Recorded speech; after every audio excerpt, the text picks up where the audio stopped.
ਪੰਨੂ ਜੀ ਦੱਸਦੇ ਨੇ ਭਾਰਤ ਵਿੱਚ ਪੰਜਾਬ ਦੇ ਵਿੱਚ ਕੀ ਕੁਛ ਵਾਪਰਿਆ ਖਬਰਾਂ ਤੇ ਨਜ਼ਰ ਮਾਰਾਂਗੇ। ਖਬਰਾਂ ਤੋਂ ਪਹਿਲਾਂ ਧੰਨਵਾਦ ਸਾਡੇ ਸਪਾਂਸਰ ਦਾ ਜਿਨ੍ਹਾਂ ਨੇ ਇਸ ਪ੍ਰੋਗਰਾਮ ਨੂੰ ਸਪਾਂਸਰ ਕੀਤਾ। ਸਭ ਤੱਕ ਪਹੁੰਚਾਇਆ Khalsa insurance agency San Jose 4082722500 Gurdeep Singh Birdi ਕਲੋਵ Satram Singh Shergill Selma Manjit Singh Deewana Fresno Charanjit Singh Badwal Pyara Singh Rahal Gurpal Gill Sacramento Resham Singh Nijjar Yuba City Mandeep Singh Kalon Modesto Ravinder Singh Pritam Singh Gill Gurmeet Singh Surinder Kaur Thind Parminder Singh Basra Bakersfield Turkiana immigration law firm 4159090503 ਬਹੁਤ ਬਹੁਤ ਧੰਨਵਾਦ ਕਰਦੇ ਹਾਂ ਪ੍ਰੋਗਰਾਮਾਂ ਨੂੰ ਸਪਾਂਸਰ ਕਰਦੇ ਹੋ ਸਭ ਤੱਕ ਪਹੁੰਚਾਉਂਦੇ ਹੋ। ਤੇ ਸਰੋਤੇ ਅੱਜ ਦਾ ਪ੍ਰੋਗਰਾਮ ਹੈ ਤੁਸੀਂ YouTube ਤੇ ਨਾਲ ਦੀ ਨਾਲ Facebook ਤੇ ਵੀ ਸੁਣ ਸਕਦੇ ਹੋ। ਸਾਡੇ ਨਾਲ ਜੁੜ ਚੁੱਕੇ ਨੇ ਬਲਤੇਜ ਪੰਨੂ ਜੀ, ਸਤਿ ਸ਼੍ਰੀ ਅਕਾਲ, ਸਵਾਗਤ ਹੈ ਜੀ। ਸਤਿ ਸ਼੍ਰੀ ਅਕਾਲ ਜੀ, ਧੰਨਵਾਦ ਜੀ, ਬਹੁਤ ਮਿਹਰਬਾਨੀ। ਸਭ ਤੋਂ ਪਹਿਲਾਂ ਵੱਡੀ ਖਬਰ ਜਿਹੜੀ ਕਰਤਾਰਪੁਰ ਲਾਂਘੇ ਦੀ ਆ ਉਹ ਅੱਜ ਖੁੱਲੂਗਾ, ਪਰ ਆਮ ਲੋਕਾਂ ਨੂੰ 10 ਦਿਨ ਦੀ ਵੇਟ ਕਰਨੀ ਪਊਗੀ। ਰਜਿਸਟ੍ਰੇਸ਼ਨ ਨੂੰ ਲੱਗਣਗੇ 10 ਦਿਨ। ਐਕਚੁਅਲੀ ਇਹ ਪ੍ਰੋਸੈਸ ਹੈ ਕਿਉਂਕਿ ਇਹ ਗੱਲ ਸਮਝਣ ਵਾਲੀ ਕਿ ਦੋ ਕੰਟਰੀਜ਼ ਦੇ ਵਿਚਾਲੇ ਹੈ ਇਹ ਲਾਂਘਾ। ਜਦੋਂ ਇਹ ਲਾਂਘਾ ਖੁੱਲਿਆ ਸੀਗਾ ਤਾਂ ਵਿਸ਼ਵ ਭਰ ਦੇ ਵਿੱਚ ਇਹਦਾ ਚਰਚਾ ਹੋਇਆ ਸੀ, ਬਹੁਤ ਪੋਜ਼ਿਟਿਵ ਤਰੀਕੇ ਦੇ ਨਾਲ ਇਹਨੂੰ ਲਿਆ ਗਿਆ ਸੀਗਾ। ਕਰੋਨਾ ਆ ਗਿਆ, ਕਰੋਨਾ ਦੀ ਵਜ੍ਹਾ ਕਰਕੇ ਬਹੁਤ ਸਾਰਾ ਕੁਝ ਬਦਲਿਆ, ਉਹਦੇ ਵਿੱਚ ਇਹ ਲਾਂਘਾ ਵੀ ਬੰਦ ਹੋ ਗਿਆ।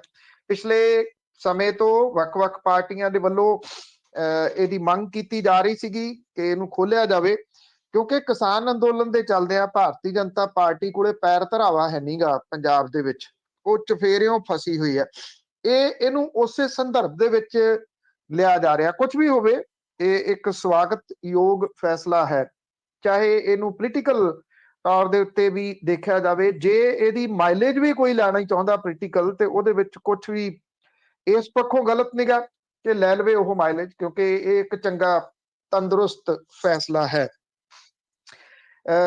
ਗੁਰੂ ਨਾਨਕ ਨਾਮਲੇਵਾ ਜਿਹੜੀ ਸੰਗਤ ਹੈ ਜੀ, ਉਹਦਾ ਬਹੁਤ ਚਰੋਕਣੀ ਇਹ ਮੰਗ ਰਹੀ ਆ। ਜਦੋਂ ਇਹ ਲਾਂਘਾ ਖੁੱਲ ਗਿਆ ਤੇ ਉਦੋਂ ਬਾਅਦ ਜਿਹੜਾ ਕਰੋਨਾ ਆ ਗਿਆ, ਕੁਝ ਕਰ ਨਹੀਂ ਸੀ ਸਕਦੇ। ਹਾਂ, ਇਹਦੇ ਵਿੱਚ ਇੱਕ ਗੱਲ ਜ਼ਰੂਰ ਰਹੀ ਕਿ ਜਿਹੜੇ ਕੈਪਟਨ ਅਮਰਿੰਦਰ ਸਿੰਘ ਹੋਰਾਂ ਦੀ ਸਰਕਾਰ ਸੀ, ਉਹਨਾਂ ਨੇ ਢੁੱਚਰਾਂ ਬਹੁਤ ਡਾਈਆਂ ਇਹਦੇ ਵਿੱਚ। ਔਰ ਉਸ ਵੇਲੇ ਦੇ DGP ਨੇ ਇੱਥੋਂ ਤੱਕ ਕਹਿ ਦਿੱਤਾ ਸੀਗਾ ਕਿ ਉੱਥੇ ਇੱਕ ਦਿਨ ਦੇ ਵਿੱਚ ਅੱਤਵਾਦੀ ਬਣ ਕੇ ਆ ਸਕਦੇ ਆ। ਮੁੜ ਕੇ ਬੇਸ਼ੱਕ ਉਸ ਬਿਆਨ ਦੇ ਉੱਤੇ ਮੁਆਫੀ ਮੰਗੀ ਉਹਨਾਂ ਨੇ, ਔਰ ਉਹਦੇ ਨਾਲ ਡਰ ਪੈ ਗਿਆ ਇੱਕ, ਔਰ ਲੋਕਾਂ ਦੇ ਵਿੱਚ ਜਿਹੜਾ ਮਨਾਂ ਦੇ ਵਿੱਚ ਇਹ ਵੀ ਡਰ ਪਿਆ ਰਿਹਾ ਕਿ ਪਤਾ ਨਹੀਂ ਉੱਥੇ ਜਾਣ ਤੋਂ ਬਾਅਦ ਸਾਡਾ ਕੈਨੇਡਾ ਅਮਰੀਕਾ ਦਾ ਵੀਜ਼ਾ ਲੱਗਣਾ ਕਿ ਨਹੀਂ ਲੱਗਣਾ। ਇਹ ਵੀ ਇੱਕ ਵੱਡਾ ਭਰਮ ਫੈਲਿਆ ਰਿਹਾ, ਜਦੋਂ ਕਿ ਕਿਸੇ ਪਾਸਪੋਰਟ ਦੇ ਉੱਤੇ ਕੋਈ ਸਟੈਂਪ ਨਹੀਂ ਉੱਥੇ ਲੱਗਦੀ, ਰਜਿਸਟ੍ਰੇਸ਼ਨ ਕਰਾਉਣੀ ਪੈਂਦੀ ਹੈ। ਕਰਤਾਰਪੁਰ ਸਾਹਿਬ ਦੇ ਦਰਸ਼ਨ ਦੇ ਵਾਸਤੇ ਪਹਿਲੇ 9 ਦਿਨ VIP ਲੋਕ ਹੀ ਜਾਣਗੇ। ਪਹਿਲੇ ਕੱਲ ਨੂੰ ਜਦੋਂ ਇਹ ਖੁੱਲਣ ਜਾ ਰਿਹਾ, ਕਿਉਂਕਿ ਅੱਜ ਰਜਿਸਟ੍ਰੇਸ਼ਨ ਵਗੈਰਾ ਖੁੱਲ ਗਈ, ਕੱਲ ਨੂੰ ਮੁੱਖ ਮੰਤਰੀ ਚਰਨਜੀਤ ਸਿੰਘ ਚੰਨੀ ਹੋਰਾਂ ਦੇ ਨਾਲ ਕੈਬਨਿਟ ਦੇ ਕੁਝ ਮੰਤਰੀ ਜਾ ਰਹੇ ਆ। ਬਾਕੀ ਜਿਹੜੇ ਕੈਬਨਿਟ ਦੇ ਰਹਿੰਦੇ ਮੰਤਰੀ ਨੇ ਉਹ 19 ਤਰੀਕ ਨੂੰ ਜਾਣਗੇ ਕਰਤਾਰਪੁਰ ਦੇ ਦਰਸ਼ਨਾਂ ਦੇ ਵਾਸਤੇ। ਇਹ ਵੀ ਪਤਾ ਲੱਗਾ ਕਿ ਆਮ ਆਦਮੀ ਪਾਰਟੀ ਦੇ ਪ੍ਰਧਾਨ ਪੰਜਾਬ ਦੇ ਭਗਵੰਤ ਮਾਨ ਹੋਰਾਂ ਦੀ ਅਗਵਾਈ ਦੇ ਵਿੱਚ ਆਮ ਆਦਮੀ ਪਾਰਟੀ ਦੇ ਵਿਧਾਇਕ ਤੇ ਆਗੂ ਉਹ 22 ਤਰੀਕ ਨੂੰ ਕਰਤਾਰਪੁਰ ਦੇ ਦਰਸ਼ਨਾਂ ਦੇ ਵਾਸਤੇ ਜਾ ਸਕਦੇ ਨੇ। 9 ਦਿਨ ਮੈਂ ਇਸ ਕਰਕੇ ਕਿਹਾ ਕਿ 10 ਦਿਨ ਲੱਗਦੇ ਆ ਜੀ ਇਹਦੀ ਫੁੱਲ ਵੈਰੀਫਿਕੇਸ਼ਨ ਦੇ ਵਾਸਤੇ, ਔਰ ਇਹ ਪੂਰੀਆਂ ਕਰਨੀਆਂ ਜ਼ਰੂਰੀ ਨੇ। ਆਨਲਾਈਨ ਅਪਲਾਈ ਕਰਨਾ ਪੈਂਦਾ ਜਿਹੜਾ ਔਰ ਪ੍ਰਕਾਸ਼ ਪੁਰਬ 550.mha.gov.in ਦੇ ਉੱਤੇ ਮੈਂ ਤੁਹਾਨੂੰ ਭੇਜ ਦੂੰਗਾ। ਤੁਸੀਂ ਕਾਈਂਡਲੀ ਉਹਦੇ ਆਪਣੇ ਪੇਜ ਦੇ ਉੱਤੇ ਵੀ ਸ਼ੇਅਰ ਕਰ ਦੇਣਾ ਇਹਦਾ ਜਿਹੜਾ ਵੈਬਸਾਈਟ ਦਾ ਐਡਰੈਸ ਹੈ, ਤਾਂ ਕਿ ਜਿਨ੍ਹਾਂ ਨੇ ਬਾਹਰਲੇ ਮੁਲਕਾਂ ਤੋਂ ਆਉਣਾ ਉਹ ਇਹਦੇ ਉੱਤੇ ਪਹਿਲਾਂ ਰਜਿਸਟ੍ਰੇਸ਼ਨ ਆਪਣੀ ਕਰਵਾ ਸਕਣ। ਕੁਝ ਦਿਨ ਫਿਰ ਉਹਨਾਂ ਦਾ ਇਹ ਸਮਾਂ ਇੱਥੇ ਬਚ ਸਕਦਾ। ਕੋਈ ਏਡੀ ਔਖੀ ਨਹੀਂ ਹੈਗੀ ਜੀ। ਐਵੇਂ ਡਰਾਇਆ ਬਹੁਤ ਗਿਆ ਸੀ ਉਦੋਂ ਪੁਲਿਸ ਵਗੈਰਾ ਦੇ ਉੱਤੇ, ਫੋਨ ਦੇ ਉੱਤੇ ਹੀ ਲਗਭਗ ਉਹ ਵੈਰੀਫਿਕੇਸ਼ਨ ਕਰ ਦਿੰਦੇ ਆ। ਜੇ ਵਿਜ਼ਿਟ ਵੀ ਕਰਦੇ ਆ ਉਹਦੇ ਵਿੱਚ ਕੁਝ ਵੀ ਐਡਾ ਔਖਾ ਨਿਗਾ, ਡਰਨ ਦੀ ਬਿਲਕੁਲ ਵੀ ਜ਼ਰੂਰਤ ਨਹੀਂ। ਮੈਂ ਇਸ ਕਰਕੇ ਸਾਰਾ ਕੁਝ ਦੱਸ ਰਿਹਾ ਜੀ ਕਿ ਉਦੋਂ ਬੜਾ ਪ੍ਰਚਾਰ ਕੂੜ ਪ੍ਰਚਾਰ ਮੈਂ ਕਹੂੰਗਾ ਜੀ ਉਹ ਕੀਤਾ ਗਿਆ ਸੀ। ਉਹਦੇ ਤੋਂ ਹੁਣ ਘੱਟੋ ਘੱਟ ਬਚਣ ਦੀ ਲੋੜ ਹੈ। ਇਹ ਬਹੁਤ ਲੰਬੀਆਂ ਅਰਦਾਸਾਂ ਤੋਂ ਬਾਅਦ ਇਹ ਖੁੱਲਿਆ ਤੇ ਗੁਰੂ ਨਾਨਕ ਨਾਮ ਲੇਵਾ ਭਾਈਚਾਰਾ ਉਹਨੂੰ ਇੱਕ ਵਾਰੀ ਫੇਰ ਇਸ ਨੂੰ ਵੱਡਾ ਸਹਿਯੋਗ ਦੇਣਾ ਚਾਹੀਦਾ। ਬਿਨਾਂ ਕਿਸੇ ਸ਼ੱਕ ਦੇ ਭਾਰਤ ਵਾਲੀ ਸਾਈਡ ਦੇ ਉੱਤੇ ਇਹ ਜਿਹੜਾ ਬਣਾਇਆ ਗਿਆ ਡੇਰਾ ਬਾਬਾ ਨਾਨਕ ਤੋਂ ਹਾਈਵੇ ਬਣਾਇਆ ਗਿਆ ਜਾਂ ਜਿਹੜਾ ਬ੍ਰਿਜ ਬਣਾਇਆ ਗਿਆ ਉਹ ਬਹੁਤ ਕੋਸਟਲੀ ਵੀ ਬੜੀ ਤੇਜ਼ੀ ਦੇ ਨਾਲ ਉਦੋਂ ਬਣਿਆ। ਪਾਕਿਸਤਾਨ ਵਾਲੀ ਸਾਈਡ ਦੇ ਉੱਤੇ ਬਹੁਤ ਸਾਰਾ ਕੁਝ ਕੀਤਾ ਗਿਆ ਔਰ ਜਿੰਨੇ ਪ੍ਰਬੰਧ ਉਹਨਾਂ ਨੇ ਉੱਥੋਂ ਕੀਤੇ ਆ ਲਿਜਾਣ ਦੇ ਵਾਸਤੇ ਤੇ ਲਿਆਉਣ ਦੇ ਵਾਸਤੇ, ਵਿਸ਼ਵ ਦੇ ਵਿੱਚ ਜਦੋਂ ਕੋਈ ਇਸ ਤਰ੍ਹਾਂ ਦੇ ਕੋਰੀਡੋਰ ਹੁੰਦੇ ਆ ਉਹਨਾਂ ਦੇ ਵਿੱਚੋਂ ਬਿਹਤਰੀਨ ਇੰਤਜ਼ਾਮਾਂ ਦੇ ਵਿੱਚੋਂ ਇੱਕ ਕਿਹਾ ਜਾ ਸਕਦਾ। ਦਿਨ ਭਰ ਰਹਿ ਕੇ ਸ਼ਾਮ ਨੂੰ ਵਾਪਸੀ ਹੋ ਜਾਂਦੀ, ਰਾਤ ਨਹੀਂ ਰਿਹਾ ਜਾ ਸਕਦਾ ਇਸ ਕੋਰੀਡੋਰ ਦੇ ਰਾਹੀਂ ਜਾਣ ਦੇ ਵਾਸਤੇ ਅਨਲੈਸ ਤੁਹਾਡੇ ਕੋਲੇ ਫੋਰਨ ਦਾ ਪਾਸਪੋਰਟ ਹੈ ਤੇ ਤੁਹਾਡੇ ਕੋਲੇ ਪਾਕਿਸਤਾਨ ਦਾ ਵੀਜ਼ਾ, ਫਿਰ ਤੁਸੀਂ ਕਰਤਾਰਪੁਰ ਦੇ ਦਰਸ਼ਨ ਕਰਕੇ ਅੱਗੇ ਲੰਘ ਸਕਦੇ ਹੋ।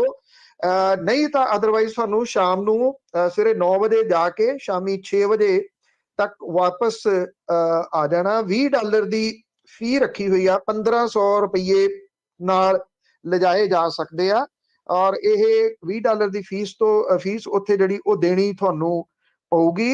ਇਹਦੀ ਹੋਰ ਜਿਹੜੀਆਂ ਨਵੀਆਂ ਲੇਟੈਸਟ ਨੇ ਜੀ ਉਹਦੇ ਵਿੱਚ ਇੱਕ ਤਾਂ ਜਾਂ ਤੁਹਾਡੇ ਕੋਲੇ ਕਰੋਨਾ ਦੀ ਜਿਹੜੀ ਨੈਗੇਟਿਵ ਰਿਪੋਰਟ ਹੋਣੀ ਚਾਹੀਦੀ ਹੈ, 72 ਘੰਟੇ ਤੋਂ ਜ਼ਿਆਦਾ ਪੁਰਾਣੀ ਨਹੀਂ ਹੋਣੀ ਚਾਹੀਦੀ ਔਰ ਜਾਂ ਦੋਨੋਂ ਜਿਹੜੀਆਂ ਡੋਜ਼ ਲੱਗੀਆਂ ਹੋਈਆਂ ਨੇ ਉਹਦਾ ਸਰਟੀਫਿਕੇਟ ਹੋਵੇ। ਇਹਨਾਂ ਦੋਨਾਂ ਦੇ ਵਿੱਚੋਂ ਇੱਕ ਚੀਜ਼ ਚੱਲ ਜੂਗੀ। ਜੇ ਤੁਹਾਡੇ ਦੋ ਡੋਜ਼ ਨਹੀਂ ਲੱਗੀਆਂ ਤੇ ਤੁਹਾਨੂੰ ਨੈਗੇਟਿਵ ਰਿਪੋਰਟ ਦੀ ਕਾਪੀ, ਜੇ ਨੈਗੇਟਿਵ ਰਿਪੋਰਟ ਦੀ ਕਾਪੀ ਨਹੀਂ, ਦੋਨੋਂ ਡੋਜ਼ ਲੱਗੀਆਂ ਨੇ, ਫਿਰ ਤੁਹਾਨੂੰ ਇਹਦੀ ਜ਼ਰੂਰਤ ਨਹੀਂ ਗੀ। ਮੈਂ ਇੱਕ ਵਾਰੀ ਫੇਰ ਕਲੀਅਰ ਕਰਦਾ ਕਿ ਪਾਸਪੋਰਟ ਦੀ ਸਕੈਨ ਕਾਪੀ ਨਾਲ ਲਿਜਾਣੀ ਪੈਂਦੀ ਆ। ਪਾਸਪੋਰਟ ਦੇ ਉੱਤੇ ਕਿਸੇ ਕਿਸਮ ਦੀ ਕੋਈ ਸਟੈਂਪ ਨਹੀਂ ਲੱਗਦੀ, ਕੋਈ ਸਾਈਨ ਨਹੀਂ ਹੁੰਦੇ, ਪਰ ਕਿਉਂਕਿ ਦਸਤਾਵੇਜ਼ ਹੈ, ਇੱਕ ਆਈਡੀ ਪ੍ਰੂਫ ਹੈ, ਉਹਦੇ ਕਰਕੇ ਤੁਹਾਨੂੰ ਇਹ ਲਿਜਾਣਾ ਪੈਂਦਾ।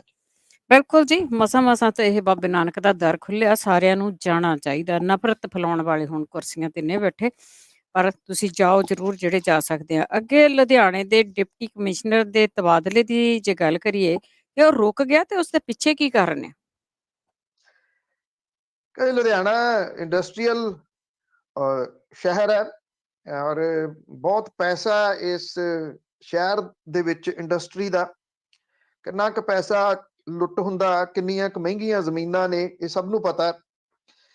ਸ਼ਹਿਰ ਦੇ ਵੱਡਾ ਇੱਕ ਰਸੂਖਦਾਰ ਮੰਤਰੀ ਵੀ ਨੇ ਉਹ, ਉਹਦੇ ਜਿਹੜਾ ਭਾਰਤ ਭੂਸ਼ਣ ਹੈ ਉਹਦੇ ਤੇ ਜਿਹੜੇ ਡਿਪਟੀ ਕਮਿਸ਼ਨਰ ਹੈ ਵਰਿੰਦਰ ਕੁਮਾਰ ਸ਼ਰਮਾ, ਉਹਦੇ ਵਿਚਾਲੇ ਪਿਛਲੇ ਕੁਝ ਸਮੇਂ ਤੋਂ ਜਿਹੜੀ ਉਹ ਚੱਲ ਰਹੀ ਇੱਕ ਕਿਸਮ ਦੇ ਨਾਲ ਠੰਡੀ ਜੰਗ, ਕਿਉਂਕਿ ਵਰਿੰਦਰ ਕੁਮਾਰ ਸ਼ਰਮਾ ਨੂੰ ਬਦਲਵਾਉਣ ਦੇ ਵਾਸਤੇ ਇਸ ਮੰਤਰੀ ਨੇ ਅੱਡੀ ਚੋਟੀ ਦਾ ਜੋੜ ਲਾ ਲਿਆ।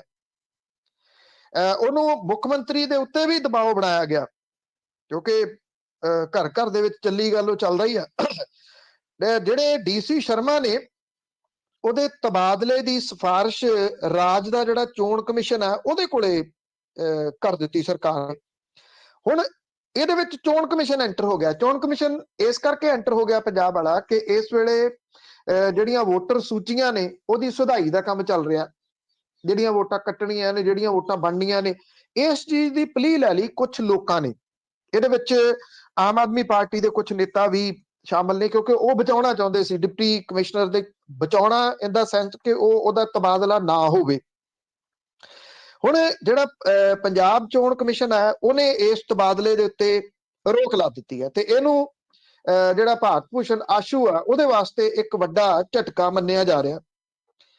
ਇਹ ਜ਼ੋਰ ਇਸ ਕਰਕੇ ਲਾ ਰਹੇ ਸੀ ਕਿ ਲੁਧਿਆਣਾ ਇੰਪਰੂਵਮੈਂਟ ਟਰਸਟ ਦੇ ਵਿੱਚ ਜਿਹੜੀ ਮਾਡਲ ਟਾਊਨ ਐਕਸਟੈਂਸ਼ਨ ਦੀ ਕੋਈ 3.79 ਏਕੜ ਜ਼ਮੀਨ ਨੂੰ ਬਿਨਾਂ ਰਿਜ਼ਰਵ ਪ੍ਰਾਈਸ ਤੋਂ ਵੇਚਣ ਦੇ ਮਾਮਲੇ ਦੇ ਉੱਤੇ ਉਹਨਾਂ ਸਟੈਂਡ ਲੈ ਲਿਆ ਸੀਗਾ। ਬਾਅਦ ਦੇ ਵਿੱਚ ਸਰਕਾਰ ਵੱਲੋਂ ਟਰਸਟ ਵੱਲੋਂ ਕਰਵਾਈ ਗਈ ਬੋਲੀ ਨੂੰ ਰੱਦ ਕਰਨਾ ਪਿਆ ਸੀਗਾ। ਇਹਦੇ ਤੋਂ ਇਲਾਵਾ ਡਿਪਟੀ ਕਮਿਸ਼ਨਰ ਵੱਲੋਂ ਰਾਣੀ ਝਾਂਸੀ ਰੋਡ ਦੇ ਉੱਤੇ 200 ਤੋਂ ਜ਼ਿਆਦਾ ਪ੍ਰਾਪਰਟੀ ਦਾ ਵੀ ਰਿਜ਼ਰਵ ਪ੍ਰਾਈਸ ਘੱਟ ਨਾ ਕਰਦਿਆਂ ਹੈ ਟਰਸਟ ਦੇ ਪ੍ਰਪੋਜ਼ਲ ਨੂੰ ਰੱਦ ਕਰ ਦਿੱਤਾ ਸੀਗਾ। ਇਹ ਲੋਕ ਫਿਰ ਡਿਪਟੀ ਕਮਿਸ਼ਨਰ ਤੋਂ ਖੁਸ਼ ਨਹੀਂ ਸੀਗੇ ਤੇ ਉਹਨਾਂ ਨੇ ਮਨਮਾਨੀਆਂ ਕਰਨੀਆਂ ਸੀ ਵੀ ਸਮਾਂ ਰਹਿੰਦਾ ਥੋੜਾ, ਜਿੰਨੀ ਛੇਤੀ ਹੋ ਸਕਦਾ ਇਹ ਜ਼ਮੀਨਾਂ ਵਗੈਰਾ ਵੇਚ ਲਈਆਂ ਜਾਣ, ਜਿੰਨੀ ਛੇਤੀ ਹੋ ਸਕਦਾ ਇਹ ਪ੍ਰਾਪਰਟੀ ਹੜੱਪ ਲਈਆਂ ਜਾਣ, ਜਿਹਦੇ ਕਰਕੇ ਉਹ ਡਿਪਟੀ ਕਮਿਸ਼ਨਰ ਨੂੰ ਬਦਲਾਉਣਾ ਚਾਹੁੰਦੇ ਸੀ। ਪਰ ਡਿਪਟੀ ਕਮਿਸ਼ਨਰ ਹੋਰਾਂ ਦੀ ਬਦਲੀ ਹੁਣ ਰੁਕ ਗਈ ਆ। ਇਹਦੇ ਨਾਲ ਸ਼ਹਿਰ ਦੇ ਵਿੱਚ ਉਹ ਲੋਕ ਜਿਹੜੇ ਕਿ ਇਨਸਾਫ ਪਸੰਦ ਨੇ ਉਹਨਾਂ ਨੂੰ ਇੱਕ ਜਿਹੜਾ ਇਹ ਕਿਤੇ ਨਾ ਕਿਤੇ ਸਕੂਨ ਮਿਲਿਆ ਕਿ ਇੱਕ ਚੰਗੇ ਆਫੀਸਰ ਦੀ ਇਹ ਬਦਲੀ ਉਹ ਰੁਕਾਉਣ ਦੇ ਵਿੱਚ ਸਫਲ ਰਹੇ ਆ ਜੀ। ਚੰਗੇ ਬੰਦਿਆਂ ਦੀ ਤਾਂ ਵੈਸੇ ਵੀ ਘਾਟ ਆ। ਤੇ ਅੱਗੇ ਕੈਬਨਿਟ ਦੇ ਫੈਸਲੇ ਜਿਹੜੇ ਆ ਉਹ ਫੈਸਲੇ ਤੇ ਫੈਸਲਾ ਆ ਰਿਹਾ, ਐਲਾਨ ਕੀਤੇ ਜਾ ਰਹੇ ਆ, ਪਰ ਇਸ ਤਰ੍ਹਾਂ ਲੱਗਦਾ ਕਿ ਚੋਣਾਂ ਨੂੰ ਸਾਹਮਣੇ ਰੱਖ ਕੇ ਸਾਰਾ ਕੁਝ ਹੋ ਰਿਹਾ। ਬਿਲਕੁਲ ਜੀ। ਇਸ ਵੇਲੇ ਚਰਨਜੀਤ ਸਿੰਘ ਚੰਨੀ ਹੋਰੀ ਉਂਝ ਵੀ ਪੰਜਾਬ ਦੇ ਐਲਾਨ ਮੰਤਰੀ ਜ਼ਿਆਦਾ ਲੱਗਦੇ ਆ, ਮੁੱਖ ਮੰਤਰੀ ਘੱਟ, ਕਿਉਂਕਿ ਜਿਨ੍ਹਾਂ ਨੂੰ ਇਹ ਕਿਹਾ ਜਾ ਰਿਹਾ ਕਿ ਫੈਸਲੇ ਹੋ ਗਏ, ਉਹ ਫੈਸਲੇ ਨਹੀਂ ਹੈਗੇ, ਉਹ ਐਲਾਨ ਨੇ ਸਾਰੇ ਦੇ ਸਾਰੇ। ਇਹ ਇੰਪਲੀਮੈਂਟ ਹੋ ਸਕਣਗੇ ਆਪਣੇ ਆਪ ਦੇ ਵਿੱਚ ਬਹੁਤ ਵੱਡਾ ਸਵਾਲ ਹੈ। ਕੱਲ ਆਮ ਆਦਮੀ ਪਾਰਟੀ ਨੇ ਇੱਕ ਵਾਈਟ ਪੇਪਰ ਦੇ ਜਿਹੜਾ ਵਾਈਟ ਪੇਪਰ ਜਾਰੀ ਕੀਤਾ ਜਾ ਰਿਹਾ ਸਰਕਾਰ ਦੇ ਵੱਲੋਂ, ਉਹਦੇ ਉੱਤੇ ਸਵਾਲੀਆ ਚਿੰਨ੍ਹ ਖੜੇ ਕੀਤੇ ਕਿ ਜਿਹੜੇ ਤਿੰਨੇ ਪ੍ਰਾਈਵੇਟ ਬਿਜਲੀ ਪਲਾਂਟ ਨੇ ਇਹ ਪੰਜਾਬ ਨੂੰ ਕਰੋੜਾਂ ਰੁਪਈਏ ਦਾ ਜਦੋਂ ਚੂਨਾ ਲਾ ਰਹੇ ਆ, ਤੇ ਤੁਸੀਂ ਇਹ ਕਿਵੇਂ ਕਹਿ ਸਕਦੇ ਹੋ ਕਿ ਤੁਸੀਂ ਬਿਜਲੀ ਸਸਤੀ ਕਰਨ ਜਾ ਰਹੇ ਹੋ। ਕੱਲ ਕੁਝ ਲੋਕਾਂ ਨੇ ਬਿੱਲ ਵੀ ਜਿਹੜੇ ਦਿਖਾਏ ਕਿ ਕਹਿ ਦਿੱਤਾ ਗਿਆ 3 ਰੁਪਏ ਬਿਜਲੀ ਸਸਤੀ। ਨਵੇਂ ਬਿੱਲ ਜਿਹੜੇ ਆਏ ਉਹ ਪੁਰਾਣੇ ਰੇਟਾਂ ਦੇ ਅਨੁਸਾਰ ਹੀ ਆਏ ਨੇ। ਕੈਬਨਿਟ ਮੰਤਰਾਲਾ ਜਿਹੜਾ ਕੱਲ ਜੁੜਿਆ, ਕੈਬਨਿਟ ਮੰਤਰੀ ਮੰਡਲ ਦੀ ਜਿਹੜੀ ਮੀਟਿੰਗ ਸੀਗੀ, ਉਹਦੇ ਵਿੱਚ ਦੇਖੋ 6 ਚੇਅਰਾਂ ਸਥਾਪਿਤ ਕਰਨ ਦਾ ਐਲਾਨ ਕੀਤਾ ਗਿਆ। ਇਹ ਗੁਰੂ ਨਾਨਕ ਦੇਵ ਯੂਨੀਵਰਸਿਟੀ ਅੰਮ੍ਰਿਤਸਰ ਦੇ ਵਿੱਚ ਸੰਤ ਕਬੀਰ, ਭਾਈ ਜੀਵਨ ਸਿੰਘ, ਜਿਹੜੇ ਭਾਈ ਜੈਤਾ ਜੀ, ਮੱਖਣ ਸ਼ਾਹ ਲਬਾਣਾ ਚੇਅਰਾਂ, ਔਰ ਪੰਜਾਬੀ ਯੂਨੀਵਰਸਿਟੀ ਪਟਿਆਲਾ ਦੇ ਵਿੱਚ ਜਿਹੜੇ ਗੁਰੂ ਰਵਿਦਾਸ, ਭਗਵਾਨ ਵਾਲਮੀਕ ਚੇਅਰਾਂ ਸਥਾਪਿਤ ਕਰਨ ਦੀ ਪ੍ਰਵਾਨਗੀ ਦਿੱਤੀ ਗਈ। ਭਗਵਾਨ ਪਰਸ਼ੂਰਾਮ ਦੇ ਨਾਂ ਦੇ ਉੱਤੇ ਛੇਤੀ ਚੇਅਰ ਸਥਾਪਿਤ ਕਰਨ ਦੀ ਜਿਹੜੀ ਪ੍ਰਵਾਨਗੀ ਦਿੱਤੀ ਗਈ। ਇਹ ਜਿਹੜੀਆਂ ਚੇਅਰਾਂ ਨੇ ਇਹ ਪਹਿਲਾਂ ਵੀ ਐਲਾਨ ਹੋਈਆਂ ਨੇ, ਰੁਕੀਆਂ ਕਿਉਂ ਪਈਆਂ ਨੇ? ਫੰਡਸ ਨਹੀਂ ਦਿੱਤੇ ਗਏ ਸਰਕਾਰ ਦੇ ਵੱਲੋਂ। ਜਿਹੜੀਆਂ ਪੰਜਾਬੀ ਯੂਨੀਵਰਸਿਟੀ ਪਟਿਆਲਾ ਹੋ ਗਈ, ਗੁਰੂ ਨਾਨਕ ਦੇਵ ਯੂਨੀਵਰਸਿਟੀ ਅੰਮ੍ਰਿਤਸਰ ਹੋ ਗਈ, ਸਰਕਾਰਾਂ ਨੇ ਪਹਿਲਾਂ ਕੋਈ ਇਹਨਾਂ ਯੂਨੀਵਰਸਿਟੀਜ਼ ਦੀ ਸਾਰ ਲਈ ਹੈ ਕਿ ਕਿਹੜੇ ਤਰੀਕੇ ਦੇ ਨਾਲ ਇਹ ਇਹਨਾਂ ਦਿਨਾਂ ਦੇ ਵਿੱਚ ਲੰਘ ਰਹੀਆਂ ਨੇ ਫਾਈਨੈਂਸ਼ੀਅਲ ਕ੍ਰਾਈਸਿਸ ਦੇ ਵਿੱਚੋਂ? ਨਹੀਂ, ਇਹ ਸਿਰਫ ਚਿਹਰਾ ਸਥਾਪਿਤ ਕਰਕੇ, ਹਾਲਾਂਕਿ ਜਿਹੜੇ ਚਾਹੇ ਉਹ ਕਬੀਰ ਸਾਹਿਬ ਨੇ, ਭਾਈ ਜੈਤਾ ਜੀ ਨੇ, ਮੱਖਣ ਸ਼ਾਹ ਲਬਾਣਾ ਨੇ, ਭਗਤ ਰਵਿਦਾਸ ਨੇ, ਵਾਲਮੀਕ ਜੀ ਨੇ, ਜਾਂ ਪਰਸ਼ੂਰਾਮ ਹੁਰੀ ਨੇ, ਉਹ ਸਾਰਿਆਂ ਦੇ ਨੇ, ਉਹ ਕਿਸੇ ਇੱਕ ਵਰਗ ਦੇ ਤਾਂ ਹੈ ਨਹੀਂ, ਪਰ ਵਰਗ ਦੀਆਂ ਵੋਟਾਂ ਲੈਣ ਦੇ ਵਾਸਤੇ ਇਹ ਸਾਰਾ ਕੁਝ ਉਹ ਕੀਤਾ ਜਾ ਰਿਹਾ। ਹੁਣ ਇਹ ਨੋਟ ਰੱਖਣਾ ਤੁਸੀਂ ਇਹਨਾਂ ਚਿਹਰਿਆਂ ਦੇ ਉੱਤੇ ਕਿ ਕੀ ਇਹਨਾਂ ਦੇ ਉੱਤੇ ਫੰਡ ਜਾਰੀ ਕੀਤੇ ਜਾਂਦੇ ਆ? ਇਹ ਚਿਹਰਾ ਸਥਾਪਿਤ ਹੋ ਜਾਂਦੀਆਂ ਨੇ? ਸਥਾਪਿਤ ਹੋਣੀਆਂ ਚਾਹੀਦੀਆਂ ਨੇ। ਮੈਂ ਨਿੱਜੀ ਤੌਰ ਦੇ ਤੇ ਸ਼ੱਕ ਦੇ ਵਿੱਚ ਹੈ ਕਿ ਇਹ ਇਤਿਹਾਸ ਤੋਂ ਜਾਣੂ ਹੋਣਾ ਚਾਹੀਦਾ ਅਗਲੀਆਂ ਜਨਰੇਸ਼ਨਾਂ ਨੂੰ, ਪਰ ਇਹ ਹੋਣੀਆਂ ਨਹੀਂ ਗੀਆਂ। ਸਰਕਾਰੀ ਸਕੂਲਾਂ ਦੇ ਵਿੱਚ 1ਵੀਂ ਤੋਂ 8ਵੀਂ ਤੱਕ ਪੜ੍ਹਦੇ ਜਿਹੜੇ ਜਨਰਲ ਵਰਗ ਦੇ 2,66,000 ਬੱਚੇ ਨੇ, ਉਹਨਾਂ ਨੂੰ ਮੁਫਤ ਸਕੂਲੀ ਵਰਦੀ ਦਿੱਤੀ ਜਾਊਗੀ। ਇਹਦੇ ਨਾਲ ਕੋਈ 16 ਕਰੋੜ ਰੁਪਏ ਦਾ ਬੋਝ ਪੰਜਾਬ ਦੇ ਖਜ਼ਾਨੇ ਦੇ ਉੱਤੇ ਪਊਗਾ। ਗੱਠਜੋੜ ਸਰਕਾਰ ਜਦੋਂ ਅਕਾਲੀ ਭਾਜਪਾ ਸੀ, ਉਹ ਸਕੂਲੀ ਬੱਚਿਆਂ ਨੂੰ ਮੁਫਤ ਸਾਈਕਲ ਵੰਡਦੇ ਸੀਗੇ, ਜਿਹੜੇ ਹੁਣ 4 ਸਾਲਾਂ ਤੋਂ ਬੰਦ ਨੇ, ਤੇ ਇਹ ਵਰਦੀਆਂ ਜਿਹੜੀਆਂ ਉਹ ਵੰਡਣਗੇ। ਕਿਉਂ? ਕਿਉਂਕਿ ਸਿਆਲ ਆ ਗਿਆ, ਇੱਕ ਵਾਰੀ ਦਿੱਤੀਆਂ ਜਾਣਗੀਆਂ ਸੀਜ਼ਨ ਦੇ ਵਿੱਚ, ਬਾਅਦ ਚ ਕਿਹਨੇ ਪੁੱਛਣਾ? ਉਦੋਂ ਬਾਅਦ ਇਲੈਕਸ਼ਨਾਂ ਹੋ ਜਾਣੀਆਂ ਨੇ। ਕੈਬਨਿਟ ਨੇ ਗੰਨੇ ਦੀ ਪੜਾਈ ਸੀਜ਼ਨ ਦੇ ਵਾਸਤੇ 21-22 ਲਈ ਕਿਸਾਨਾਂ ਨੂੰ ਜਿਹੜਾ SAP ਹੈ ਭਾਅ ਦੀ ਅਦਾਇਗੀ ਕਰਨ ਵੇਲੇ ਪ੍ਰਾਈਵੇਟ ਮਿੱਲਾਂ ਦੇ ਵੱਲੋਂ ਗੰਨਾ ਜਿਹੜੇ ਬੀਜਣ ਵਾਲੇ ਕਿਸਾਨ ਨੇ ਉਹਨਾਂ ਚੋਂ 35 ਰੁਪਏ ਪ੍ਰਤੀ ਕੁਇੰਟਲ ਦੀ ਸਹਾਇਤਾ ਦੇਣ ਦੀ ਪ੍ਰਵਾਨਗੀ ਦਿੱਤੀ ਹੈ। ਔਰ ਪਹਿਲਾਂ ਮੁੱਖ ਮੰਤਰੀ ਨੇ ਐਲਾਨ ਕੀਤਾ ਸੀ ਕਿ ਗੰਨੇ ਦੇ ਭਾਅ ਦੇ ਵਿੱਚ ਕੀਤੇ 50 ਰੁਪਏ ਪ੍ਰਤੀ ਕੁਇੰਟਲ ਦੇ ਵਾਧੇ ਦੇ ਵਿੱਚੋਂ 30% 15 ਰੁਪਏ ਪ੍ਰਤੀ ਕੁਇੰਟਲ ਖੰਡ ਮਿੱਲਾਂ ਅਦਾ ਕਰਨਗੀਆਂ, ਜਦੋਂ ਕਿ 70% 35 ਰੁਪਏ ਕੁਇੰਟਲ ਸੂਬਾ ਸਰਕਾਰ ਖੰਡ ਮਿੱਲਾਂ ਦੀ ਤਰਫੋਂ ਕਿਸਾਨਾਂ ਦੇ ਖਾਤਿਆਂ ਦੇ ਵਿੱਚ ਅਦਾ ਕਰੂਗੀ। ਸਵਾਲ ਜਿਹੜੇ ਨੇ ਇਹਨਾਂ ਦੀ ਉਹ ਵੱਡੇ ਇਹ ਨੇ ਕਿ ਪੈਸਾ ਕਿੱਥੋਂ ਆਉਣਾ? ਜਿਹੜੇ ਹੁਣ ਇੱਕ ਗੱਲ ਇੱਕੋ ਦੇ ਵੱਲ ਹੀ ਸਾਰੇ ਵੇਖੀ ਜਾਂਦੇ ਆ ਕਿ ਰਾਜਾ ਵੜਿੰਗ ਹੋਰੀ ਬੜਾ ਵਧੀਆ ਕੰਮ ਕਰ ਰਹੇ ਆ, ਠੀਕ ਹੈ, ਰਾਜਾ ਵੜਿੰਗ ਹੋਰੀ ਬਹੁਤ ਵਧੀਆ ਕੰਮ ਕਰ ਰਹੇ ਆ। ਪੰਜਾਬ ਦੇ ਬਾਕੀ ਮਹਿਕਮੇ ਕਿੱਥੇ ਨੇ? ਉਹਨਾਂ ਦੇ ਵਿੱਚ ਜਿਹੜਾ ਪੰਜਾਬ ਦਾ ਰੈਵਨਿਊ ਆਉਂਦਾ, ਉਹ ਰੈਵਨਿਊ ਦੇ ਵਾਸਤੇ ਕਿਤੇ ਨਹੀਂ ਸੁਣਿਆ ਕਿ ਆਬਕਾਰੀ ਦਾ ਕਿੰਨਾ ਵੱਧ ਗਿਆ, ਜਾਂ ਰੇਤਾ ਦੇ ਵਿੱਚੋਂ ਕਿੰਨਾ ਪੈਸਾ ਸਰਕਾਰ ਨੂੰ ਬਚਣਾ ਸ਼ੁਰੂ ਹੋ ਗਿਆ। ਕਿੱਥੋਂ ਪੈਸਾ ਆਉਣਾ? ਕੀ ਇਹ ਸਮਝ ਲਿਆ ਜਾਵੇ ਕਿ ਜਿਹੜਾ 3 ਲੱਖ ਕਰੋੜ ਰੁਪਏ ਦਾ ਕਰਜ਼ੇ ਦੀ ਗੱਲ ਹੈ, ਉਹ ਹੁਣ ਹੋਰ ਵਧਾਉਣ ਵਾਲੇ ਪਾਸੇ ਨੂੰ ਇਹ ਸਾਰੇ ਦੇ ਸਾਰੇ ਐਲਾਨ ਕੀਤੇ ਜਾ ਰਹੇ। ਬਿਲਕੁਲ ਜੀ, ਕਰਜ਼ਾ ਕਿੰਨੇ ਦੇਖਣਾ, ਨਾਲੇ ਜਿੰਨਾ ਚੜ ਰਿਹਾ। ਅੱਗੇ ਸੁਪਰੀਮ ਕੋਰਟ ਦੀ ਗੱਲ ਕਰਦੇ ਹਾਂ, ਉਸਨੇ ਕਿਹਾ ਕਿ ਸਰਕਾਰ ਭੁੱਖੇ ਲੋਕਾਂ ਨੂੰ ਰੋਟੀ ਦੇਣ ਤੋਂ ਭੱਜ ਨਹੀਂ ਸਕਦੀ।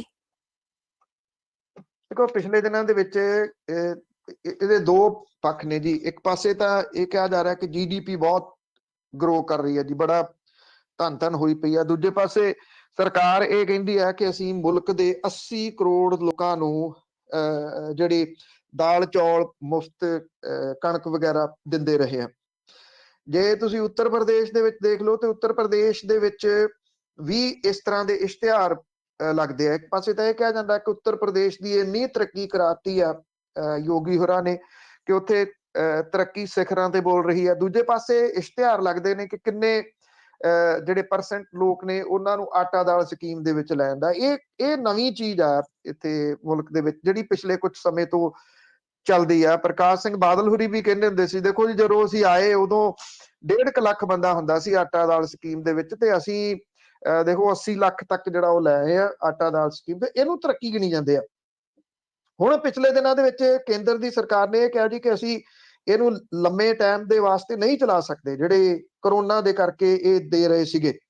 ਸੁਪਰੀਮ ਕੋਰਟ ਨੇ ਭੁੱਖ ਦੇ ਨਾਲ ਮਰ ਰਹੇ ਲੋਕਾਂ ਨੂੰ ਰੋਟੀ ਮੁਹੱਈਆ ਕਰਾਉਣ ਨੂੰ ਸਰਕਾਰ ਦੀ ਪਹਿਲੀ ਜ਼ਿੰਮੇਵਾਰੀ ਕਰਾਰ ਦਿੰਦਿਆਂ ਲੰਗਰ ਯੋਜਨਾ ਦੇ ਬਾਰੇ ਦੇਸ਼ ਪੱਧਰੀ ਨੀਤੀ ਬਣਾਉਣ ਦੇ ਮਾਮਲੇ ਦੇ ਵਿੱਚ ਕੇਂਦਰ ਸਰਕਾਰ ਦੇ ਜਵਾਬ ਦੇ ਉੱਤੇ ਗੁੱਸਾ ਜ਼ਾਹਰ ਕੀਤਾ ਤੇ ਕੇਂਦਰ ਨੂੰ ਵੱਖ-ਵੱਖ ਰਾਜਾਂ ਦੇ ਨਾਲ ਇਸ ਮੁੱਦੇ ਤੇ ਮੀਟਿੰਗ ਕਰਨ ਲਈ 3 ਹਫ਼ਤਿਆਂ ਦਾ ਸਮਾਂ ਦਿੱਤਾ। Chief justice NV Ramana, justice AS Bopanna ਤੇ ਜਸਟਿਸ ਹਿਮਾ ਕੋਹਲੀ ਦੇ ਬੈਂਚ ਨੇ ਕੇਂਦਰ ਦੇ ਜਿਹੜੇ ਇਹਨਾਂ ਨੇ ਐਫੀਡੇਵਿਟ ਦਿੱਤਾ ਉਹਦੇ ਉੱਤੇ ਗੁੱਸਾ ਜ਼ਾਹਰ ਕੀਤਾ, ਜਿਹਦੇ ਅਧੀਨ ਸੈਕਟਰੀ ਲੈਵਲ ਦੇ ਅਧਿਕਾਰੀਆਂ ਦੇ ਵੱਲੋਂ ਇਹ ਦਾਇਰ ਕੀਤਾ ਗਿਆ ਤੇ ਇਹਦੇ ਵਿੱਚ ਜਿਹੜੀ ਯੋਜਨਾ ਦਾ ਖੁਲਾਸਾ ਕੀਤਾ ਗਿਆ ਉਹਨੂੰ ਅਮਲ ਦੇ ਵਿੱਚ ਲਿਆਉਣ ਦੇ ਬਾਰੇ ਕੋਈ ਡਿਟੇਲ ਨਹੀਂ ਦਿੱਤੀ ਗਈ। ਅਦਾਲਤ ਨੇ ਸਰਕਾਰ ਨੂੰ ਇਸ ਮਾਮਲੇ ਦੇ ਵਿੱਚ ਆਖਰੀ ਵਾਰਨਿੰਗ ਦਿੱਤੀ ਹੈ। ਸੁਪਰੀਮ ਕੋਰਟ ਦੇ ਵੱਲੋਂ ਉਸ ਪਟੀਸ਼ਨ ਦੇ ਉੱਤੇ ਸੁਣਵਾਈ ਕੀਤੀ ਜਾ ਰਹੀ ਹੈ, ਜਿਹਦੇ ਵਿੱਚ ਪਟੀਸ਼ਨਰ ਨੇ ਕੇਂਦਰ, ਰਾਜਾਂ ਤੇ ਯੂਟੀਜ਼ ਨੂੰ ਲੰਗਰਾਂ ਲਈ ਜਿਹੜੀ ਯੋਜਨਾ ਤਿਆਰ ਕਰਨ ਦੇ ਵਾਸਤੇ ਜਿਹੜਾ ਲਿਖਿਆ ਸੀਗਾ ਜੀ, ਨਿਰਦੇਸ਼ ਦੇਣ ਦੀ ਮੰਗ ਕੀਤੀ ਸੀ ਤਾਂ ਕਿ ਭੁੱਖਮਰੀ ਤੇ ਕੁਪੋਸ਼ਣ ਦੇ ਨਾਲ ਜੂਝ ਰਹੇ ਲੋਕਾਂ ਦੀ ਮਦਦ ਕੀਤੀ ਜਾ ਸਕੇ। ਸੁਪਰੀਮ ਕੋਰਟ ਨੇ ਬੜਾ ਕਲੀਅਰ ਲਿਖਿਆ ਇਹਦੇ ਵਿੱਚ ਕਿ ਜੇ ਤੁਸੀਂ ਭੁੱਖ ਦਾ ਮਸਲਾ ਹੱਲ ਕਰਨਾ ਚਾਹੁੰਦੇ ਹੋ ਤਾਂ ਕੋਈ ਸੰਵਿਧਾਨ ਜਾਂ ਕਾਨੂੰਨ ਨਾ ਨਹੀਂ ਕਰੂਗਾ।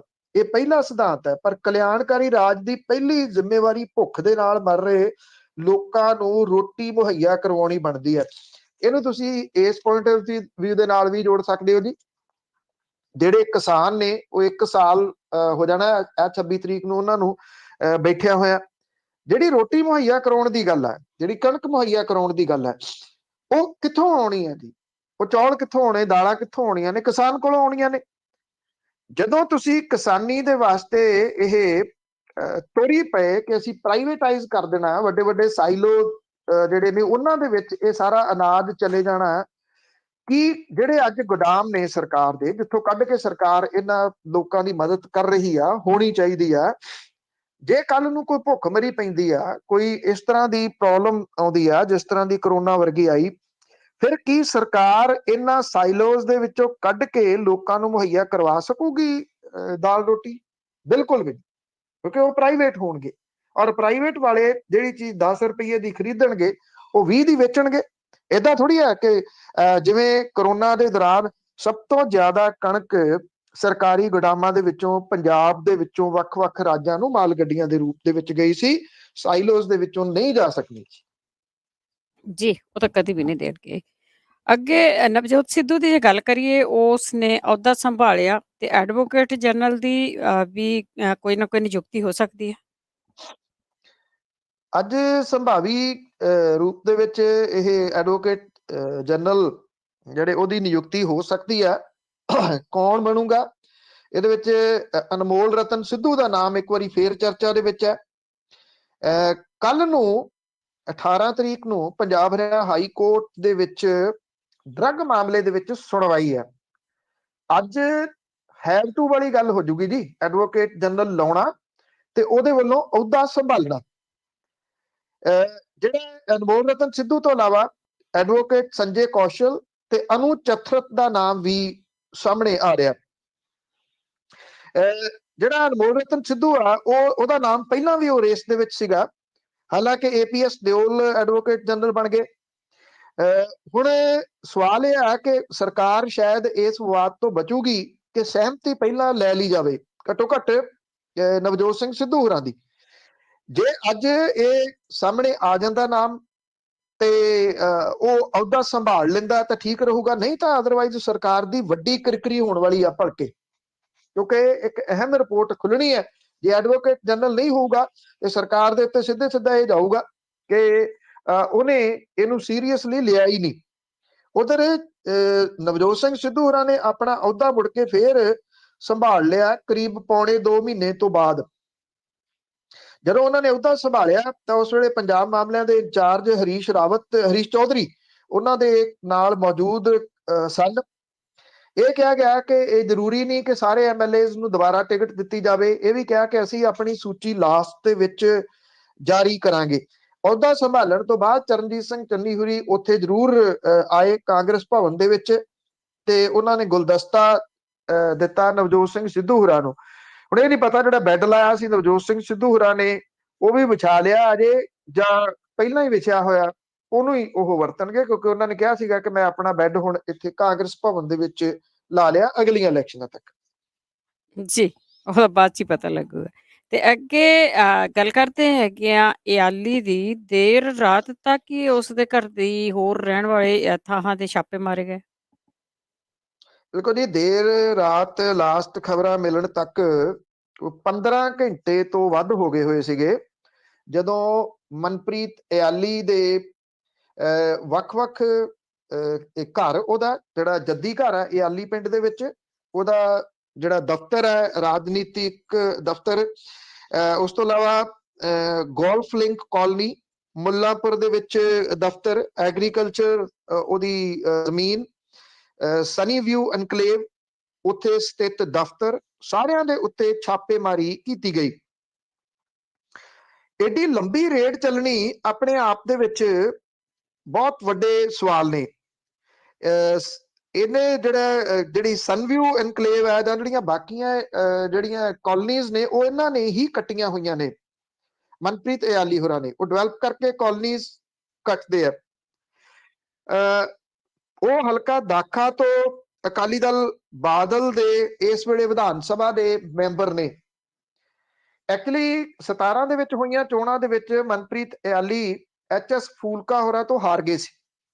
ਐਚਐਸ ਫੂਲਕਾ ਹੋਰੀ ਭੱਜ ਗਏ ਸਿਆਸਤ ਕਰਨ ਤੋਂ, ਉਹਨਾਂ ਨੇ ਵਿਧਾਨ ਸਭਾ ਤੋਂ ਅਸਤੀਫਾ ਦੇ ਦਿੱਤਾ ਤੇ ਬਾਈ ਇਲੈਕਸ਼ਨ ਦੇ ਵਿੱਚ ਮਨਪ੍ਰੀਤ ਇਆਲੀ ਨੇ ਕੈਪਟਨ ਸੰਦੀਪ ਸੰਧੂ ਨੂੰ ਹਰਾ ਦਿੱਤਾ ਸੀ, ਜਿਨ੍ਹਾਂ ਨੂੰ ਕਾਂਗਰਸ ਦੇ ਵੱਲੋਂ ਉਮੀਦਵਾਰ ਐਲਾਨਿਆ ਗਿਆ ਸੀਗਾ। ਇਹ ਵੀ ਵੈਸੇ ਆਪਣੀ ਜਗ੍ਹਾ ਦੇ ਉੱਤੇ ਕਈ ਸਵਾਲ ਸੀਗੇ। ਉਂਝ ਵੈਸੇ ਜਿਹਦੀ ਸਰਕਾਰ ਹੁੰਦੀ ਉਹ ਚੋਣ ਹਾਰਦੇ ਤਾਂ ਨਹੀਂ। ਕੈਪਟਨ ਅਮਰਿੰਦਰ ਸਿੰਘ ਹੋਰਾਂ ਨੇ ਸ਼ਾਇਦ ਉਹ 75-25 ਵਾਲੇ ਸਮਝੌਤੇ ਦੇ ਤਹਿਤ ਇਹ ਚੋਣ ਹਰਵਾਤੀ ਸੀ ਕੈਪਟਨ ਸੰਦੀਪ ਸੰਧੂ ਹੋਰਾਂ ਨੂੰ। ਇਹ ਕਿਹਾ ਗਿਆ ਹੈ ਕਿ ਜਾਂਚ ਕਰਨ ਦੇ ਵਾਸਤੇ ਡਾਟਾ 4 ਹਾਰਡ ਡਿਸਕ ਦੇ ਵਿੱਚ ਲੋਡ ਕੀਤਾ ਗਿਆ। ਇਹ ਤੋਂ ਪਹਿਲਾਂ ਇਆਲੀ ਹੋਰਾਂ ਦੇ ਘਰੇ ਜਿਹੜੀ ਇਨਕਮ ਟੈਕਸ ਦੀ ਰੇਡ ਹੋ ਚੁੱਕੀ ਹੋਈ ਆ। ਇਹਦੇ ਵਿੱਚੋਂ ਕੀ ਲੱਭਿਆ, ਕੀ ਕੁਝ ਖੰਗਾਲਿਆ ਗਿਆ? ਜਿਹੜੇ ਇਲਜ਼ਾਮ ਨੇ ਉਹ ਲਾਏ ਜਾ ਰਹੇ ਕਿ ਕਿਸਾਨਾਂ ਦੀ ਮਦਦ ਕਰਦੇ ਨੇ। ਕਿਸਾਨਾਂ ਦੀ ਮਦਦ ਤਾਂ ਪੂਰਾ ਪੰਜਾਬ ਕਰਦਾ ਪਿਆ, ਪੂਰਾ ਹਰਿਆਣਾ ਕਰਦਾ ਪਿਆ। ਇੱਥੇ ਕਿਉਂ ਇਹ ਰੇਡ ਪਈ ਆ ਅਜੇ ਸਵਾਲ ਹੈ। ਆਫੀਸ਼ੀਅਲੀ ਤੌਰ ਦੇ ਉੱਤੇ ਅਜੇ ਇਨਕਮ ਟੈਕਸ ਡਿਪਾਰਟਮੈਂਟ ਨੇ ਇਹਦੇ ਸੰਬੰਧੀ ਕੋਈ ਬਿਆਨ ਜਾਰੀ ਨਹੀਂ ਕੀਤਾ। ਟਿਲ ਅਜੇ ਇਹਦੇ ਉੱਤੇ ਕੋਈ ਟਿੱਪਣੀ ਕਰਨੀ ਜਿਹੜੀ ਉਹ ਸਹੀ ਇਸ ਕਰਕੇ ਨਹੀਂ ਹੋਊਗੀ ਜਿੰਨੀ ਦੇਰ ਤੱਕ ਇਨਕਮ ਟੈਕਸ ਡਿਪਾਰਟਮੈਂਟ ਨਹੀਂ ਦੱਸਦਾ ਕਿ ਉਹਨੂੰ ਕੀ ਕੁਝ ਇੱਥੋਂ ਲੱਭਿਆ ਤੇ ਕੀ ਇਹਦੇ ਵਿੱਚ ਕੁਝ ਇਲੀਗਲ ਲੱਭਿਆ ਜਾਂ ਪੈਸੇ ਦੀ ਕੋਈ ਹੇਰਾਫੇਰੀ ਹੈ, ਕੀ ਹੋਇਆ। ਅਜੇ ਆਫੀਸ਼ੀਅਲੀ ਤੌਰ ਦੇ ਉੱਤੇ ਕੋਈ ਬਿਆਨ ਇਨਕਮ ਟੈਕਸ ਡਿਪਾਰਟਮੈਂਟ ਵੱਲੋਂ ਨਹੀਂ ਆਇਆ। ਪਹਿਲਾਂ ਇਹ ਚੱਲ ਰਿਹਾ ਸੀ ਕਿ ਸ਼ਾਇਦ ਉਹਦੇ ਵਿੱਚ ਈਡੀ ਵੀ ਸ਼ਾਮਲ ਹੈ, ਪਰ ਬਾਅਦ 'ਚ ਇਹ ਕਲੀਅਰ ਹੋਇਆ ਕਿ ਨਹੀਂ, ਇਹ ਸਿਰਫ ਇਨਕਮ ਟੈਕਸ ਡਿਪਾਰਟਮੈਂਟ ਦੀ ਰੇਡ ਸੀ। ਜੀ, ਜੀ। ਕਿਸਾਨਾਂ ਨੂੰ ਪਤਾ ਨਹੀਂ ਹਰੇਕ ਥਾਂ ਕਾਹਦੇ ਲਈ ਉਹਨਾਂ ਦੀ ਸਹਿਮਤੀ ਲੈਣ ਦੀਆਂ ਗੱਲਾਂ-ਬਾਤਾਂ ਕੀਤੀਆਂ ਜਾਂਦੀਆਂ। ਤੇ ਅੱਗੇ ਨਵਾਂਸ਼ਹਿਰ ਦੇ ਵਿੱਚ ਸੁਖਬੀਰ ਬਾਦਲ ਦਾ ਤਕੜਾ ਵਿਰੋਧ ਹੋਇਆ ਤੇ ਦੂਜੇ ਥਾਂ ਜਿਹੜਾ ਉਹਨਾਂ ਦਾ ਸੀਗਾ, ਉੱਥੇ ਉਹ ਕਿਸੇ ਨਾ ਕਿਸੇ ਮਾਲ ਦੇ ਵਿੱਚ ਲੈ ਕੇ ਸੈਲਫੀਆਂ ਹੀ ਲੈਂਦੇ ਰਹੇ। ਅੱਜ-ਕੱਲ੍ਹ ਪਤਾ ਨਹੀਂ ਜੀ ਉਹਨਾਂ ਨੂੰ, ਪ੍ਰਧਾਨ ਹੋਰਾਂ ਨੂੰ ਕੌਣ ਗਾਈਡ ਕਰ ਰਿਹਾ। ਉਹ ਜਲੇਬੀਆਂ ਤਲਦੇ ਵੀ ਦੇਖੇ ਜਾ ਸਕਦੇ ਆ, ਉਹਨਾਂ ਨੂੰ ਫੁੱਟਬਾਲ ਖੇਡਦਿਆਂ ਵੀ ਲੋਕਾਂ ਨੇ ਦੇਖਿਆ, ਕੱਲ੍ਹ ਗੋਲ ਗੱਪੇ ਖਾਂਦੇ ਦੇਖਿਆ ਸਟਾਲ ਦੇ ਉੱਤੇ। ਇੱਥੇ ਨਵੇਂ ਸ਼ਹਿਰ ਦੇ ਵਿੱਚ ਇੱਕ ਪਿੰਡ ਪੈਂਦਾ ਜੀ ਉੜਾਪੜ। ਉੜਾਪੜ ਦੇ ਜਿਹੜੇ ਲੋਕ ਸੀਗੇ, ਉਹਨਾਂ ਨੇ ਘੇਰਿਆ ਸੁਖਬੀਰ ਸਿੰਘ ਬਾਦਲ ਹੋਰਾਂ ਨੂੰ, ਸਵਾਲ ਕੀਤੇ, ਸਵਾਲਾਂ ਦੇ ਵਿੱਚ ਉਲਝ ਗਏ ਪ੍ਰਧਾਨ ਹੋਰੀ। ਤੋ ਸਵਾਲਾਂ ਦੇ ਜਵਾਬ ਤਾਂ ਨਹੀਂ ਦਿੱਤੇ ਜਾ ਸਕੇ, ਇੱਧਰ ਉੱਧਰ ਦੀਆਂ ਮਾਰਦੇ ਰਹੇ ਟੱਪਲੀਆਂ। ਨਾ ਤਾਂ ਏਦਾਂ ਹੁੰਦਾ ਜੀ ਕਿ ਚਲੋ ਜਿੰਨੇ ਕੁ ਵੀ ਉਹਨਾਂ ਨੌਜਵਾਨਾਂ ਨੇ ਸਵਾਲ ਕੀਤੇ ਉਹ ਵਧੀਆ ਸਨ, ਪਰ ਇਹ ਹੈ ਕਿ ਅੱਗੋਂ ਜਿਹੜਾ ਸਵਾਲ ਹੈ ਉਹ ਕਰਨਾ, ਕਿ ਕਾਊਂਟਰ ਕੁਐਸਚਨ ਕਰਨਾ, ਉਹ ਕਈ ਵਾਰੀ ਨਹੀਂ ਵੀ ਪਤਾ ਲੱਗਦਾ। ਬੇਅਦਬੀਆਂ ਵਾਲੇ ਮਾਮਲੇ ਦੇ ਵਿੱਚ ਉਲਝ ਗਏ। ਫਿਰ ਇਹ ਕਹਿਤਾ ਮੈਂ ਤਾਂ ਸਿਰਫ ਕਿਸਾਨੀ ਸੰਬੰਧੀ ਸਵਾਲਾਂ ਦੇ ਜਵਾਬ ਦੇਣੇ ਆ, ਤੇ ਸਵਾਲਾਂ ਦੇ ਜਵਾਬ ਤਾਂ ਉਹ ਦੇ ਨਹੀਂ ਸਕੇ। ਜਦੋਂ ਉੜਾਪੜ ਤੋਂ ਨਿਕਲੇ ਨਵਾਂ ਸ਼ਹਿਰ ਦੇ ਵਿੱਚ ਗਏ, ਕਿਸਾਨ ਉੱਥੇ ਵੀ ਵੱਡੀ ਗਿਣਤੀ ਦੇ ਵਿੱਚ ਖੜੇ ਸੀਗੇ। ਉਹਨਾਂ ਨੇ ਕਿਹਾ ਸਵਾਲ ਕਰਨੇ ਆ। ਪੁਲਿਸ ਨੇ ਉਹਨਾਂ ਨੂੰ ਇੱਧਰੋਂ ਉੱਧਰ ਡਾਂਡੇ ਮੀਂਡੇ ਕੱਢਿਆ ਔਰ ਕੱਢ ਕੇ ਬਾਹਰ ਨੂੰ ਲੈ ਗਏ, ਔਰ ਉਹ ਸੈਲਫੀਆਂ ਖਿੱਚਦੇ ਰਹੇ। ਜਿਹੜੇ ਬਾਜ਼ਾਰ ਦੇ ਵਿੱਚ ਜਾ ਕੇ ਕਿਸਾਨਾਂ ਤੋਂ ਲਾਂਭੇ ਹੋ ਕੇ, ਜਿੱਧਰ ਜਿੱਧਰ ਕਿਸਾਨ ਸੀ ਉਧਰ ਉਧਰ ਪੁਲਿਸ ਨੇ ਜਾਣ ਨਹੀਂ ਦਿੱਤਾ। ਦੇਖੋ ਸੁਖਬੀਰ ਸਿੰਘ ਬਾਦਲ ਹੋਰੀ ਇਹ ਦੱਸਣ ਦੀ ਕੋਸ਼ਿਸ਼ ਕਰ ਰਹੇ ਆ ਕਿ ਬਹੁਤ ਐਕਟਿਵ ਨੇ ਰਾਜਨੀਤੀ ਦੇ ਵਿੱਚ, ਪਰ ਥਾਂ ਥਾਂ ਦੇ ਉੱਤੇ ਉਹਨਾਂ ਦਾ ਹੋ ਰਿਹਾ ਵਿਰੋਧ ਤੇ ਉਹਨਾਂ ਤੋਂ ਪੁੱਛੇ ਜਾ ਰਹੇ ਸਵਾਲ ਉਹ ਲਾਜਵਾਬ ਹੁੰਦੇ ਨਜ਼ਰ ਆ ਰਹੇ ਆ। ਹਰ ਜਗ੍ਹਾ ਦੇ ਉੱਤੇ ਲੋਕੀ ਸਵਾਲ ਕਰਨ ਲੱਗੇ ਆ। ਕੁਝ ਵੈਸੇ ਕੱਲ ਸਵਾਲ ਇੱਥੇ ਕਾਕਾ ਰਣਦੀਪ ਸਿੰਘ ਨਾਭਾ ਜਿਹੜੇ ਖੇਤੀਬਾੜੀ ਮੰਤਰੀ ਨੇ, ਉਹਨਾਂ ਨੂੰ ਵੀ ਹੋਏ। ਲੋਕ ਥਾਂ ਥਾਂ ਦੇ ਉੱਤੇ ਵੱਖ-ਵੱਖ ਪਾਰਟੀਆਂ ਦੇ ਨੇਤਾਵਾਂ ਨੂੰ ਘੇਰ ਕੇ ਪੰਜਾਬ ਸੰਬੰਧੀ ਸਵਾਲ ਕਰ ਰਹੇ ਆ। ਇਹ ਵੱਡੀ ਮੁਸ਼ਕਲ ਬਣ ਗਈ ਜੀ ਸਾਰੇ ਨੇਤਾਵਾਂ ਦੇ ਵਾਸਤੇ ਆਉਂਦੀਆਂ ਵਿਧਾਨ ਸਭਾ ਦੀਆਂ ਚੋਣਾਂ ਦੇ ਦੌਰਾਨ, ਕਿਉਂਕਿ ਇਹਨਾਂ ਨੂੰ ਡਰ ਹੀ ਇਸ ਗੱਲ ਦਾ ਸਤਾ ਰਿਹਾ ਕਿ ਜੇ ਇਦਾਂ ਹੀ ਲੋਕ ਸਵਾਲ ਕਰਨ ਲੱਗੇ ਤੇ ਅਸੀਂ ਫਿਰ ਬਾਹਰ ਕਿਵੇਂ ਜਾਵਾਂਗੇ। ਜੀ, ਜੀ, ਬਿਲਕੁਲ। ਬਾਹਰ ਆਏ ਤਾਂ ਹੋਰ ਕਰਨਗੇ ਜੀ। ਤੇ ਅੱਗੇ ਅਖੀਰ ਦੇ ਵਿੱਚ ਗੱਲ ਕਰਦੇ ਹਾਂ, ਕਿਸਾਨਾਂ ਨੂੰ ਸਬਸਿਡੀ ਦੇਣੀ ਸੀ ਸਰਕਾਰ ਨੇ ਤੇ ਉਹ ਜਿਹੜਾ ਬੀਜ ਦਿੱਤਾ ਕਣਕ ਦਾ, ਉਹ ਸੁਸਰੀ ਵਾਲਾ ਹੀ ਦੇ ਦਿੱਤਾ। ਦੇਖੋ ਇਹ ਜਿਹੜੀ ਇਹਦੀ ਪ੍ਰਤੀ ਕੁਇੰਟਲ ਕੀਮਤ 3100 ਰੁਪਈਆ ਹੈ, ਔਰ ਕਿਸਾਨਾਂ ਨੂੰ ਇਹ 1000 ਰੁਪਈਆ ਸਬਸਿਡੀ ਕੱਟਣ ਤੋਂ ਬਾਅਦ 2100 ਰੁਪਈਏ ਕੁਇੰਟਲ ਪਿਆ।